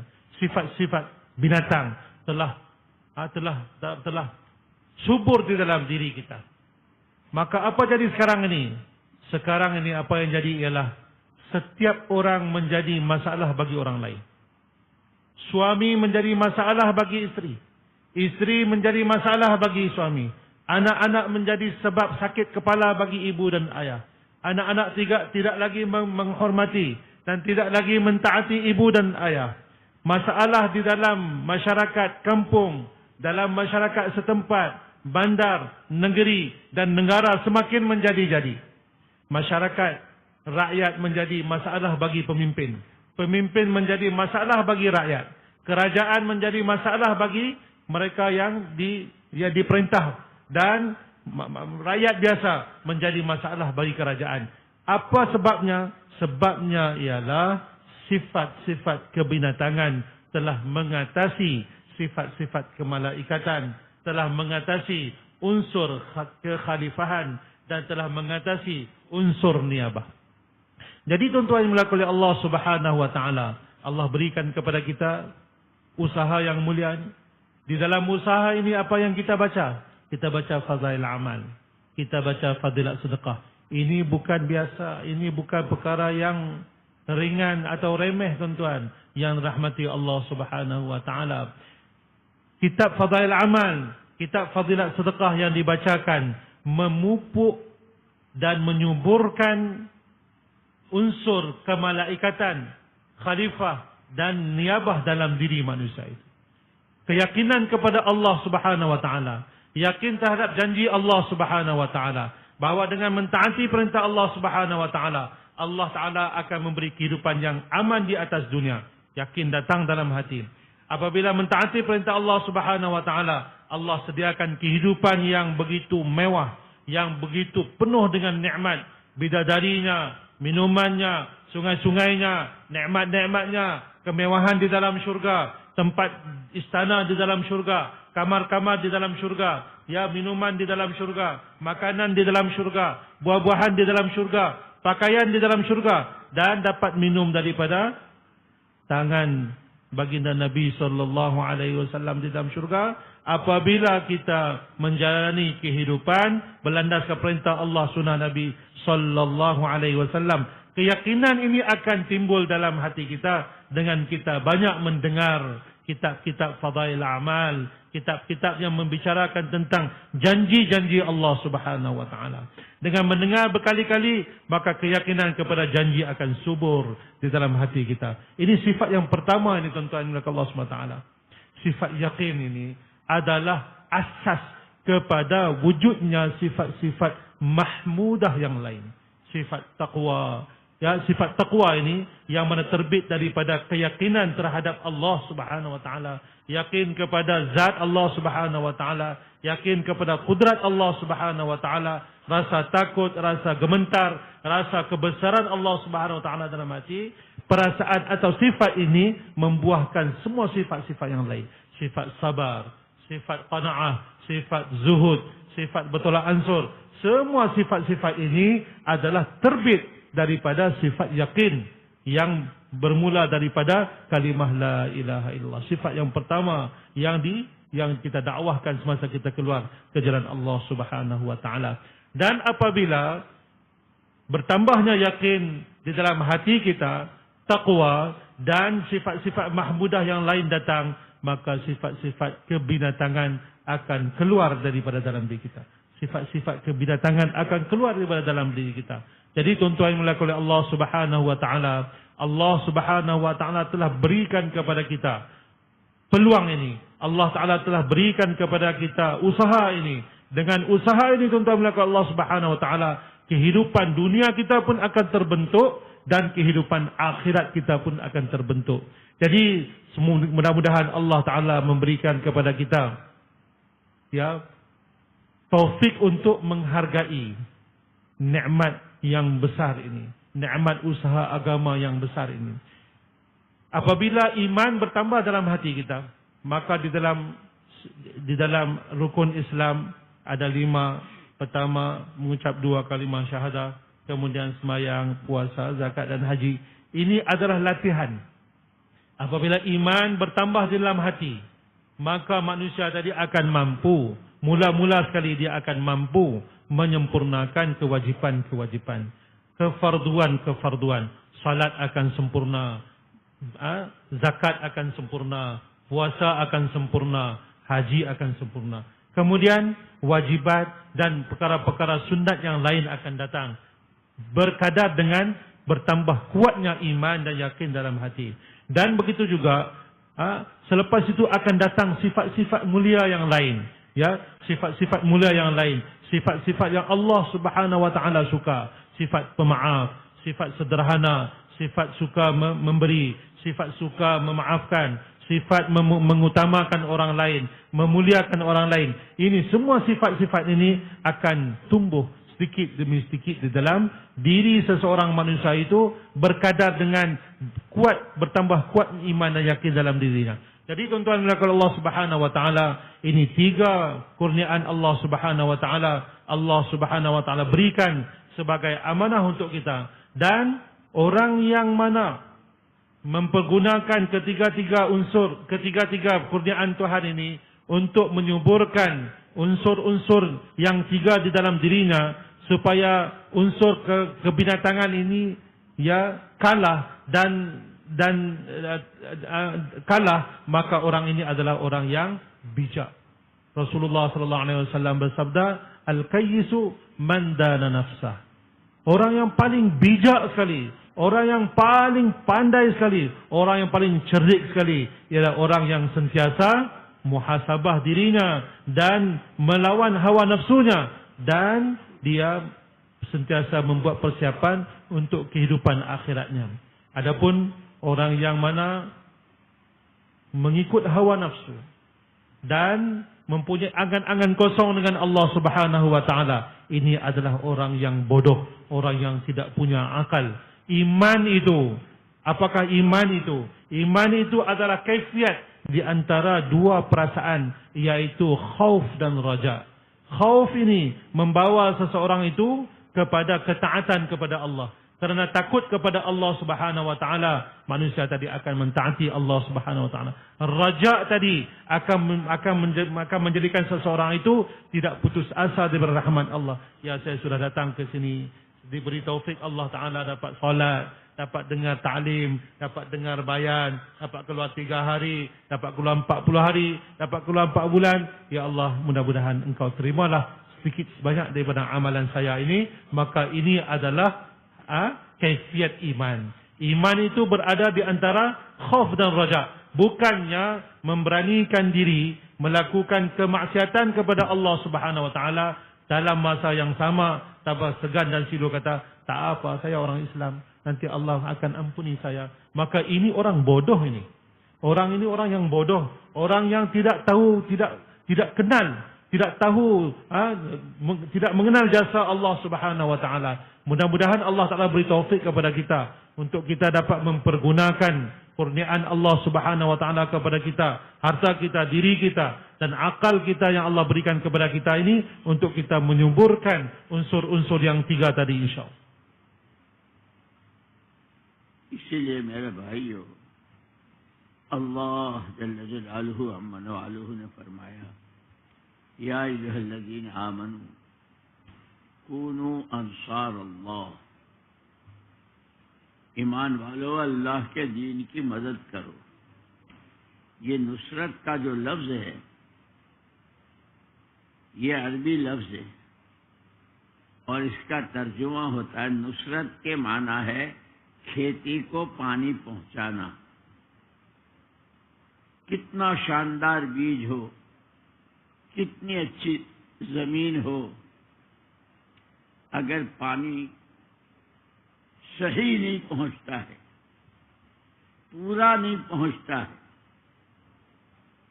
اور وقت پر نہیں پہنچتا ہے تو کھیت بیکار ہو جاتا ہے، بیج سڑ جاتا ہے، جڑیں اکھڑ جاتی ہے۔ ایمان والوں کی جان، مال، صلاحیتیں یہ محمد الرسول اللہ صلی اللہ علیہ وسلم جو پورے دین کا باغ لگایا، 13 سال مکی زندگی اور 10 سال مدینے کی زندگی، بدر، احد، خندق، فتح مکہ، خیبر، حنین، گھر کے بچوں کے لیے دودھ نہیں ہے، فاقے ہیں، راتوں کو رو رہے ہیں، پیروں پہ ورم آ رہا ہے، وہ سارا کرنے کے نتیجے میں یہ اسلام کا باغ لگا ہے۔ ہمیں حکم ہے اپنی جان، مال اور صلاحیت سب سے پہلے ہر آدمی، کوئی کسی کو نہ دیکھے، اپنے بارے میں سوچے۔ 40 سال، 50 سال، 70 سال، اس سے کم و بیش جو زندگی گزر گئی، میں نے اپنے وقت سے، پیسے سے، صلاحیت سے حضور پاک صلی اللہ علیہ وسلم کی کہ باغ کو پانی پہنچانے میں کتنا لگا ہے۔ میری جان سے، میرے مال سے ایمان کی، نماز کی، روزے کی، تقوی کی، توکل کی، حج کی، زکات کی جڑیں کیسی اکھڑ گئی، اے اللہ مجھے معاف کر دے۔ مجھے معاف۔ ہر ساتھی پہلے اس کو دیکھے، توبہ استغفار کرے، اور آگے یہ کسی کو نہیں معلوم کس کی زندگی کتنی ہے، یہ نیت کریں کہ آج کے بعد جان، مال اور صلاحیت جو اللہ کی دی ہوئی نعمت بھی ہے اور امانت بھی ہے، اس کو، دین کو پانی پہنچے، روزانہ ایمان میں قوت بھرے، نمازیں جاندار بنے، رمضان کے روزے رکھے جائیں، اور یہ صرف اپنی ذات سے کرتے ہوئے، جیسے قرآن نے کہا ہے قُوا أَنفُسَكُمْ وَأَهْلِيكُمْ نَارًا، اپنے کو اور اپنے گھر والوں کو، جیسے ہم ان کے تقاضے پورے کرتے ہیں، کپڑے کے، دوا کے، کھانے کے، مسالوں کے، جو وہ کہتی ہیں وہ سب سے پہلے ان کو یہ دینا۔ اور یہ دین کیسے سیکھیں گے، اس کے لیے تیسرا نمبر جو علم و ذکر ہے، فضائل، کس عمل پر اللہ کیا دیں گے اس کا شوق پیدا ہو جائے، کس عمل کو چھوڑنے سے کتنی بڑی سزا اور کتنا بڑا عذاب ہے، وعدے اور وعیدیں اور واقعات، اس کو سامنے رکھتے ہوئے اپنے گھروں کی تعلیم بھی ہو، مسجدوں کی تعلیم ہو، مسجدوں کو آباد کریں، اور مسجدوں سے 3 دن کی، چلے کی، 4 مہینے کی، سارے سال جماعتیں نکلتی رہے، اور تعارف ہو یہ جو کچھ ہے بعد میں ہے، بندے اللہ کے ہیں، نبی کے امتی ہیں، ارحم الراحمین کے بندے، رحمت للعالمین کے نائب، ان کی زندگی ملک کے لیے نہیں، عالم کے لیے رحمت بنی ہوئی ہے۔ خدا खुदा खुदा है, बड़ा करीम है, रहीम है, रहमान है, फजल वाला है। जब कोई उसकी तरफ एक बारिश बढ़ता है उसकी रहमत है।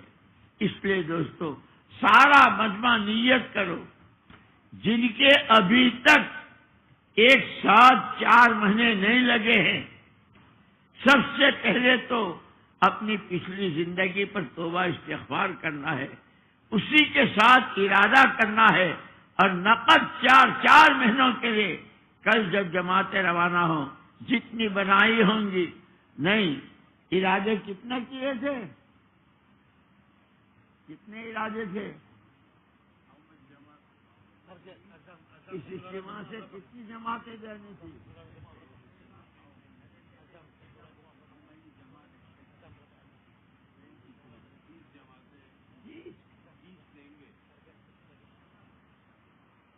हाँ, पूरे सरावाग की आबादी 200 आदमियों की है ना।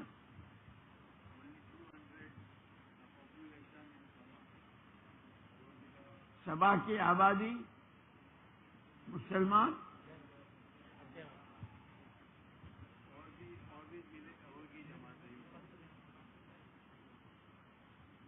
कोई घर ना बचे, कोई घर ना बचे, हर घर का एक आदमी।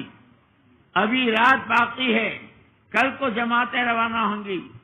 ये तीनों ताकतें आज तक जितनी गलत लगी है तौबा करनी है, सही लगानी है। उसके लिए 3 चिल्ले हैं, हिम्मतें करके फरमाओ अल्लाह के भरोसे पर। Tuan-tuan Allah Subhanahu wa taala. Oleh itu Allah Subhanahu wa taala telah berfirman dalam Al-Quran, A'udzu billahi minasyaitonir rajim, ya ayyuhalladzina amanu kunu ansarallah. Wahai orang-orang yang telah beriman, jadilah kamu semua pembantu-pembantu Allah. Nusrah, ansar berpunca daripada kata asalnya ialah nusrah. Nusrah maknanya membantu. Tetapi asal kata nusrah ini memberi makna mengairi tanaman, mengairi, menyirami dan mengairi tanaman. Seperti mana kita tanam apa-apa tanaman, sawah padi, ya, gandum dan sebagainya, maka kita akan mengairi tanaman kita tadi dengan air, dengan cara yang betul, dengan kadar yang betul pada waktu yang tepat. Maka tanaman tadi akan tumbuh subur dan akan memberikan hasil yang lumayan dan baik. Tetapi jikalau air tidak disiram, tanaman tidak diairi, ataupun diairi dengan cara yang salah, ataupun tidak cukup, ataupun tidak menepati masanya, maka apa akan jadi? Tanaman yang sudah diusahakan dengan belanja yang banyak, dan benih-benih yang mahal dan waktu yang telah banyak dihabiskan untuk menyediakan tanah, sawah, ladang tadi akan sia-sia begitu saja. Akan sia-sia begitu saja.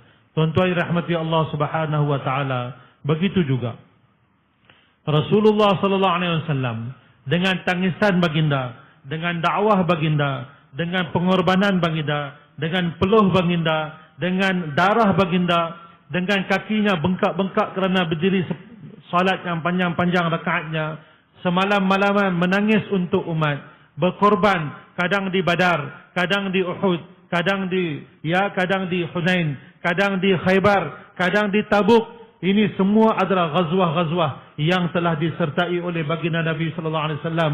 Semua ini begitu sekali pengorbanan, sehingga kerana dakwah Rasulullah sallallahu alaihi wasallam, ya kaum muslimin telah diboikot, telah dipulau, dia telah dipulau sehingga susu untuk bayi minum pun tak ada, air untuk diminum pun tak ada, makanan untuk dimakan pun tak ada. Begitu sekali pengorbanan sehingga Rasulullah sallallahu alaihi wasallam 13 tahun di Mekah, 10 tahun di Madinah telah menyediakan ladang ini tuan-tuan. Telah menyediakan taman ini, taman Islam ini. Taman Islam ini telah disediakan oleh Rasulullah sallallahu alaihi wasallam dengan pengorbanan baginda bersama-sama dengan para sahabat radhiyallahu anhum ajma'in. Sekarang taman Islam itu sudah wujud. Ya, sudah pun wujud. Pohon-pohonnya, tanaman-tanamannya sudah pun tumbuh. Sudah pun tumbuh tuan-tuan belaka Allah Subhanahu wa taala. Sekarang apa kerja yang diperlukan lagi? Iaitulah menyirami tanaman tersebut. Menyirami tanaman tersebut dengan air, dengan kadar yang cukup, dengan cara yang betul pada waktu yang tepat. Maka apa yang telah diusahakan oleh Rasulullah sallallahu alaihi wasallam, tanaman itu, taman Islam itu akan terus subur dan akan terus berkembang dan akan terus maju. Tetapi tuan-tuan melakukan oleh Allah Subhanahu wa taala, bukan kita mau lihat siapa-siapa.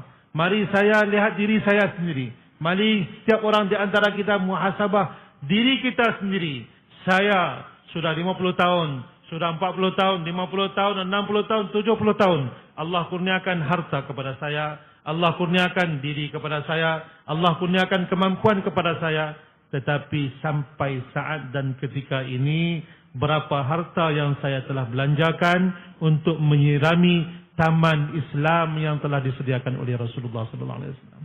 Berapa waktu yang saya sudah luangkan untuk menjaga dan menyirami, memastikan taman yang telah disediakan oleh Rasulullah sallallahu alaihi wasallam kekal subur. Apa kebolehan yang saya telah gunakan untuk memastikan taman yang telah disediakan oleh Rasulullah sallallahu alaihi wasallam itu subur? Mari setiap di antara kita merenung diri masing-masing. Sudah hidup sekali saja. Tidak ada sesiapa pun yang boleh beri jaminan bahawa hidupnya panjang lagi. Tidak ada siapa pun yang tahu bahawa bila kehidupannya akan berakhir. Jadi tuan-tuan mulakan oleh Allah Subhanahu wa taala, kita diperintahkan oleh Allah Subhanahu wa taala supaya menjadi pembantu agama Allah Subhanahu wa taala. Dalam erti kata, menggunakan masa kita, harta kita, kemampuan kita untuk menyirami taman Islam yang telah disediakan oleh Rasulullah supaya taman Islam itu kekal subur dan berkembang maju. Tetapi hari ini tuan-tuan yang dimuliakan oleh Allah Subhanahu wa taala, mari kita lihat dalam kehidupan kita sendiri. Kerana kelalaian kita, masa, harta dan kemampuan kita telah gunakan pada tempat yang salah, menyebabkan taman Islam dalam diri kita sendiri telah hancur tuan-tuan dan puan-puan. Sembahyangnya akarnya telah tercabut, zakatnya akarnya telah tercabut, puasanya akarnya telah tercabut. Ya, kerana apa? Kerana masa, harta dan diri tidak digunakan untuk menyirami taman Islam itu tuan-tuan. Jadi tuan-tuan mulakan oleh Allah Subhanahu wa taala, apa yang telah biarkanlah ia berlalu, apa yang sudah itu sudahlah. Kita beristighfar, minta ampun kepada Allah Subhanahu wa taala atas kehidupan yang telah berlalu dalam keadaan kita lalai dan leka dan telah menggunakan harta, masa, kemampuan kita pada tempat yang tidak sepatutnya, pada tempat yang Allah Taala murkai, bukan pada tempat yang Allah perintahkan, bukan pada tempat, pada agama yang kita diperintahkan untuk kita menyiraminya dan kita menyuburkannya. Maka kita minta ampun, istighfar kepada Allah Subhanahu wa taala. Dan setiap orang di antara kita di sini, kita mari sama-sama kita azam. Mari kita sama-sama kita azam, insya-Allah taala, saki baki hidup saya, insya-Allah masa saya, diri saya dan kemampuan salahiyah yang Allah berikan kepada saya akan gunakan sesuai dengan perintah Allah Subhanahu wa taala. Kunu ansarallah, jadilah kamu pembantu agama Allah Ta'ala. Akan saya sirami taman Islam ini, akan saya gunakan masa saya untuk menyiraminya, akan saya gunakan harta saya untuk menyiraminya, akan saya gunakan kemampuan saya akan berkorban untuk menyirami. Semua sedia insyaAllah. Jadi dia minta tuan-tuan, siapa di antara kita yang belum pernah keluar 4 bulan, sampai sekarang belum pernah keluar 4 bulan, ya, maka sila bangun dan azam, insya-Allah taala kita akan keluar ke jalan Allah Subhanahu wa taala. Dia tanya target kita Target kita tuan-tuan, jangan ada rumah yang mana tidak ada orang di dalamnya yang keluar ke jalan Allah Subhanahu wa taala. Jangan kita pastikan target kita setiap rumah paling kurang satu orang keluar ke jalan Allah Subhanahu wa taala. Yang belum keluar 4 bulan di jalan Allah taala. Yang sudah keluar 4 bulan, 40 hari di jalan Allah Subhanahu wa taala, 3 harinya. Dan tuan-tuan melakukan Allah Subhanahu wa taala, amalan-amalan ini perlu kita hidupkan di masjid kita dan juga di rumah-rumah kita. Di rumah kita dan di masjid kita. InsyaAllah sekarang siapa sedia insyaAllah. Malam ada lagi tuan-tuan. Maka kita gunakan malam ini untuk kita menangis meminta pada Allah Subhanahu wa taala, beristighfar minta ampun pada Allah Subhanahu wa taala, dan kita berniat sungguh-sungguh untuk kita jadi pembantu agama Allah Subhanahu wa taala. Siapa sedia insyaAllah bangun? Siapa sedia? Siapa siap insyaAllah? Yang belum keluar 4 bulan terutamanya bangun untuk keluar 4 bulan di jalan Allah Subhanahu wa taala. InsyaAllah diminta jangan kita bersurai lagi ya. Jangan kita kemana-mana lagi. कुंतुम खैर उम्मतिन उखरत लिन्नास से काम बता दिया है। हजरत मौलाना इनामुल हसन साहब रहमतुल्लाह अलैह फरमाया करते थे, वक्त, पैसा, सलाहियत जब लगने की जगह नहीं लगता है तो न लगने की जगह मजबूर होकर लगाना पड़ता है। आज तक जितना गलत लगा है अल्लाह से माफी मांगनी है। आज से ये जान, ये माल, ये सलाहियतें, ये मोहम्मद सल्लल्लाहु अलैहि वसल्लम के लगाए बाग, जिसके ईमान, इबादत, अखलाक, मामलात, हुस्न मुआशरत, अल्लाह का ताल्लुक और आखिरत बनाने पर अपना भी लगाना है और हर एक को इस पर लाने की कोशिश करनी है। इस इरादे से अपने आप को पेश करो। Jadi Maulana Ilyas rahmatullah alaih beritahu, kuntum khaira ummatin ukhrijat linnas. Di dalam ayat ini Allah Subhanahu wa taala telah perjelaskan tanggungjawab umat ini.